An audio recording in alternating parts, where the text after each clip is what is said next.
జగన్ సహా వైసీపీ ఎమ్మెల్యేలు బాధ్యత మర్చిపోయారని, ప్రజా సమస్యను గాలికి వదిలేశారని ప్రభుత్వ చీఫ్ విప్ జీవి ఆంజనేయులు విమర్శించారు. ఏ సమస్యనైనా ప్రజల తరపున తామే అసెంబ్లీలో మాట్లాడుతున్నామని తెలిపారు. యూరియా అందలేదని అసత్య ప్రచారాలు చేసే వైసీపీ నేతలు అసెంబ్లీకి వచ్చి చర్చించాలని సవాల్ విసిరారు. ఈరోజు సూపర్ 6 పథకాలు సూపర్ హిట్ అయినాయి. ప్రజల్లో ఎన్డీఏ పాలన గురించి, చంద్రబాబు గారి పాలన గురించి ప్రజలు చాలా గొప్పగా చెప్పుకుంటున్నారు. అయితే యూరియా డిఏపీలు అందలేదని అసత్య ప్రచారాలు చేసేవాళ్ళు ఏదంటే రావాలా, అసెంబ్లీకి రావాలా, చర్చించాలా, జీతాలు తీసుకుంటున్నారు, హౌస్కి రావట్లేదు. ఇదేమి పద్ధతి? అంటే వాళ్ళ నియోజకవర్గాల్లో సమస్యలే లేవా? అంటే ప్రజా సమస్యలు వాళ్ళకి పట్టవా?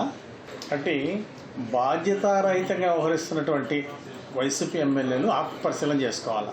మిమ్మల్ని గెలిపించింది దేనికి? ప్రజలు అసెంబ్లీ ఎగ్గొట్టమని, ఖాళీగా తిరగమని, దీనికైనా? రోజు నిత్యం అసత్య ప్రచారాలు చేస్తే మీరు హౌస్కి వచ్చి మాట్లాడితే నిజాలు తెలుస్తాయి. ప్రభుత్వం వైపు నుండి అన్ని సమస్యలకి మేము సమాధానం చెప్తాం.